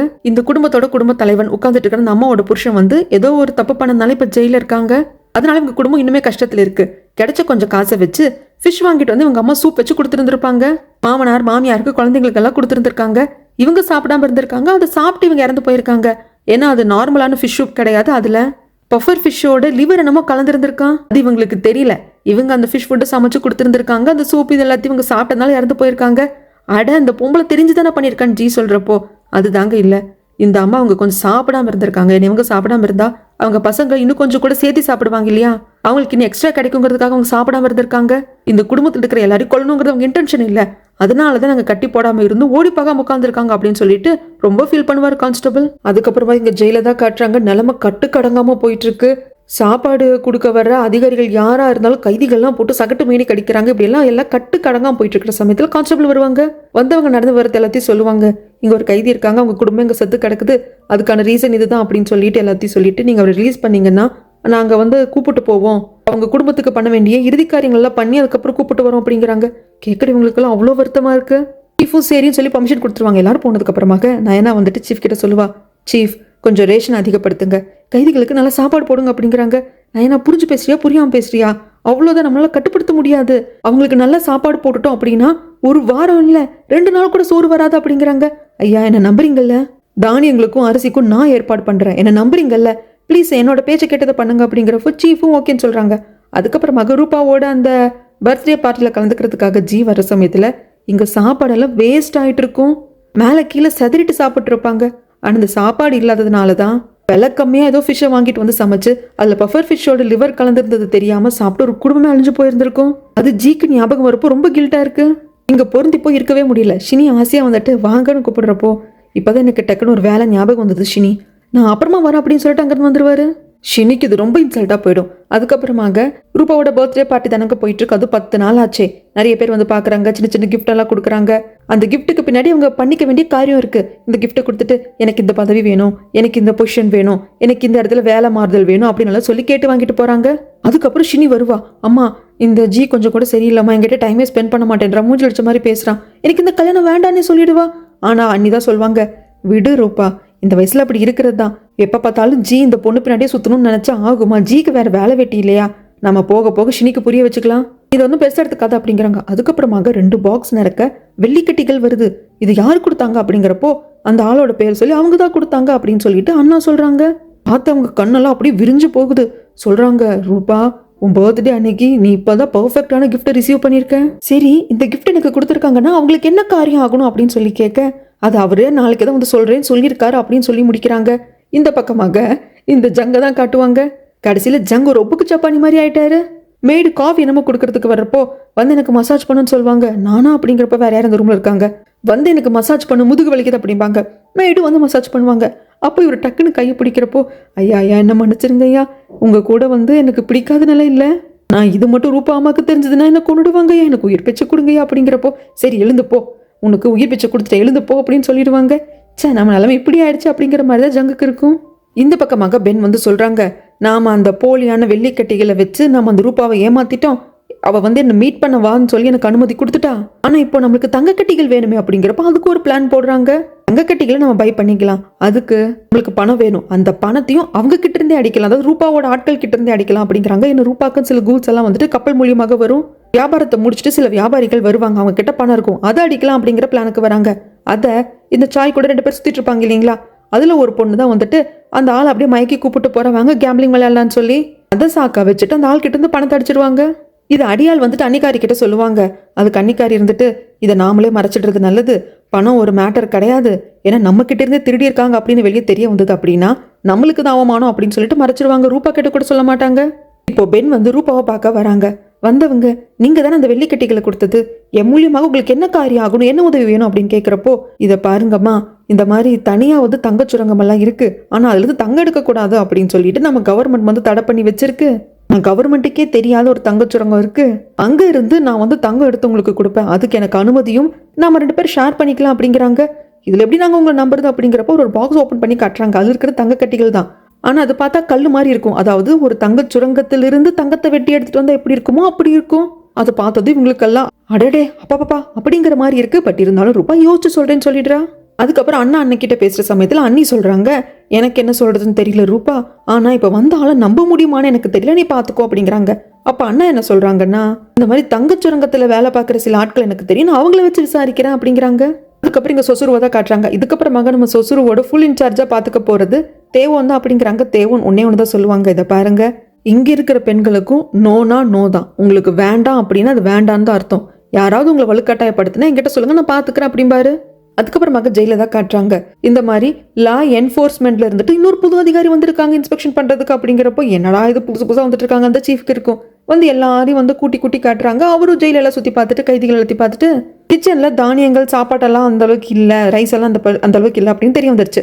அந்த ஆஃபீஸர் வந்துட்டு சொல்லுவாங்க, கைதிகளுக்கு எப்படி நீங்க சாப்பாடு போடுறீங்க, ஏன்னா ரேஷன் வேற கவர்மெண்ட் சைடு இருந்து 3 மாசத்துக்கு நிறுத்தி வச்சிருக்காங்களே. அப்படிங்கிறப்போ அந்த ஜிங்சா அடிக்கிற ஆஃபீஸர் இருப்பாங்க இல்லையா, அவர் வந்துட்டு இந்த மாதிரி கைதிகளோட வீட்டில இருந்து கொஞ்சம் உணவு கொடுக்குற மாதிரி நாங்க ஏற்பாடு பண்ணியிருக்கோம், அந்த வகையில பிரச்சனை சால்வ் ஆயிடும் அப்படிங்கிற சமயத்துல இந்த ஆஃபீஸரும் அடடே குட் ஐடியா அப்படிங்கிறப்போ நம்ம நயனா இருந்துட்டு முட்டாள்தனமான ஐடியா அப்படிங்கிறாங்க. அந்த ஜிங்சா அடிக்கிற ஆஃபீஸர் இருந்துட்டு நயனா வாய மூடு அப்படிங்கிற சமயத்துல இந்த புதுசா வந்த ஆஃபீஸர் இல்லம்மா நீ சொல்லு, ஏன் இது முட்டாள்தனமான ஐடியா அப்படிங்கிறப்போ, இதை பாருங்க, வெளியே இருக்கிற அவங்க குடும்பமே வந்து சோத்துக்கு அல்லோலப்பட்டு இருக்காங்க. இதுல ஜெயில இருக்கிற இவங்களுக்கும் அவங்க தான் சாப்பாடு கொண்டு வந்து கொடுத்துக்கணும் அப்படின்னா அவங்க என்னதான் பண்ணுவாங்க? ஜெயில இருக்கிற கைதிகளா இருந்தாலும் சரி, நாட்டு மக்களா இருந்தாலும் சரி, எல்லாருமே அரசரோட பொறுப்பு தான். இதுக்கு அரசர் தான் ஒரு முடிவு எடுக்கணும், எல்லாத்தையும் அதிகாரிகள் பார்த்துக்கிட்டோன்னு விட்டுட்டு அரசர் இருக்கக்கூடாது அப்படின்னு சொல்லிடுவாங்க. அதுக்கப்புறம் இந்த ஆஃபீஸரும் போயிடுவாங்க. இவங்க எல்லாரும் வேலையை பார்க்க போகலாம் அப்படின்னு வர சமயத்தில் அந்த ஜிங்சா அடிக்கிற ஆஃபீஸர் நயனாவை திட்டுவாங்க. என்னது இப்படி ஓவரா அதிக பிரசங்கத்தனமா பேசிட்டு அப்படிங்கிறப்போ சீஃப் இருந்துட்டு அந்த நயனா பொண்ணு கரெக்டாக தான் பேசிச்சு, அவள் பேசினதுனால இப்போவே வெட்டொன்று துண்டு ரெண்டுன்னு அவள் சொன்னதுனால முடிஞ்சு போச்சு, இல்லைன்னா ப்ரெஷர் எனக்கு தான், சில விஷயங்களை மறைக்காம சொல்லிடுறது நல்லது, நயனா நல்ல காரியம் பண்ணாமா அப்படிங்கிறாங்க. இந்த பக்கமாக நயனாவை பற்றி ஜிக்கு தெரிஞ்சுக்கணும்னு இருக்கு. அதனால கான்ஸ்டபிளை கூப்பிட்டு என்ன ஏதுன்னு கேட்கறதுக்கு அந்த பொண்ணு ஜெயிலில் பிறந்த கதையிலேருந்து எல்லாத்தையுமே சொல்கிறாங்க. அவள் ஸ்பையா இந்த மிஷனுக்கு போனா, அந்த இடத்துல நடந்த பிரச்சனை, அப்புறம் ராஜமாதாவை பார்த்தது அப்படின்னு எல்லாத்தையும் சொல்லி முடிக்கிறாங்க. சரி நயனா போய் பார்த்து பேசலான்னு ஜெயிலுக்கு வந்து நயனா அங்கே இல்லை, வார்டன் கிட்ட சொல்லிட்டு வராங்க, நயனா வந்தா நான் அவளை பார்த்து பேசணும்னு சொன்னுங்க அப்படின்னு சொல்லிட்டு ஜி சொல்லிட்டு வந்துருவாங்க. இந்த பக்கம் ராஜமாதாவை தான் காட்டுவாங்க. அரசர் இப்போ என்ன பண்ணிட்டு இருக்காரு அப்படின்னு சொல்லிட்டு கேட்குற சமயத்தில் பர்சனல் பாடிகார்டு வந்து சொல்லுவாங்க, ராஜமாதா மன்னிச்சிருங்க, அரசர் வந்து காமனர் மாதிரி ட்ரெஸ் பண்ணிக்கிட்டு பேலஸை தாண்டி ஊருக்குள்ள போயிருக்காங்க அப்படின்னு சொல்லிடுவாங்க. செம கோவமா இருக்கும் ராஜமாதாக்கு. அரசர் ரிட்டர்ன் ஆனதை வந்து பார்க்க சொல்லுங்க அப்படிங்கிறாங்க. அப்படி ரிட்டர்ன் ஆகிற அரசர் வேற யாரும் இல்லைங்க, இப்போ கொஞ்சம் நேரத்துக்கு முன்னாடி ஜெயிலுக்கு போய் எல்லாம் பார்த்துட்டு வந்தார் இல்லையா, அவர் தான். ஸோ மற்றவங்களுக்கெல்லாம் ஏதோ ஒரு ஆஃபீஸர் அப்படின்னு வச்சுக்கிட்டாலும் நம்மளுக்கு அரசர், ஸோ நம்ம அரசர்னே மெயின்டைன் பண்ணிக்கலாம். எப்படி நீ வெளியே போக போச்சு, உனக்கு பாதுகாப்பு இல்லை, அரண்மனைக்கு வெளியே உனக்கு எப்படி பாதுகாப்பு இருக்கும், நீ எப்படி சொல்லலாம் போச்சு அப்படிங்கிறப்போ, அம்மா குழந்தை மாதிரி நான் நடத்தாதம்மா, எனக்கு 35 வயசு ஆகுதுமா, நான் மக்கள் எப்படி இருக்காங்க ஏது இருக்காங்க நானே போய் பார்த்து தெரிஞ்சுக்கணும்னு நினைக்கிறேன், ஒரு நல்ல அரசரா நான் இருக்கணும்னு நினைக்கிறேன், ஏமா என்னை கட்டி போடுற அப்படின்ட்டு எதிர்த்து பேசுறாங்க. என்னடா நம்ம பையன் அரசனாவே இருந்தாலும் அம்மாவாச்சே நாம எதிர்த்து பேசுறானே அப்படின்ட்டு ராஜமாதா ஆடி போயிடுறாங்க. இந்த பக்கம் ஒரு பர்சனை வச்சு விசாரிக்கிறேன், அந்த தங்கச்சுரங்கத்தை பத்தியில விசாரிக்கிறேன் அண்ணா சொல்லியிருப்பாங்க இல்லையா, அந்த பர்சனை கூப்பிட்டு வராங்க. பென் வந்து தன்னோட பேரை வேற மாதிரி மாத்தி சொல்லியிருந்திருப்பாரு, நாம அவரை பென்னுனே வச்சுக்கலாம். இந்த பென் அப்படிங்கிற ஆளு உங்களுக்கு தெரியுமான்னு கேட்கிறப்போ, நல்லா தெரியும், அந்த ஆள் உங்களுக்கு எப்படி தெரியும், பிரைவேட்டா தங்க சுரங்கத்துல இருந்துட்டு அவன் தங்க எடுத்துட்டு இருக்கான், கண்ணில் விளக்க ஊத்தி பார்த்துட்டு இருக்கோம், உங்களை வந்து மீட் பண்ணானா அப்படின்னு கேட்கிறப்போ ரூபா எதுவும் சொல்றது இல்லை. ஆனா ஆக மொத்தத்துல நம்மளை தேடி வந்த ஆஃபர் கரெக்டா அப்படின்னு புரிஞ்சுக்கிறான். இந்த பக்கம் பென் வந்து நம்ம நயனாவை பார்க்குறாங்க. நயனா நம்ம விரிச்ச வழியில ரூபா மாட்ட போறா, என்னவ மீட் பண்ணுன்னு கூப்பிட்டுருக்கா அப்படிங்கிறப்ப நயனாக்கு சந்தோஷம்.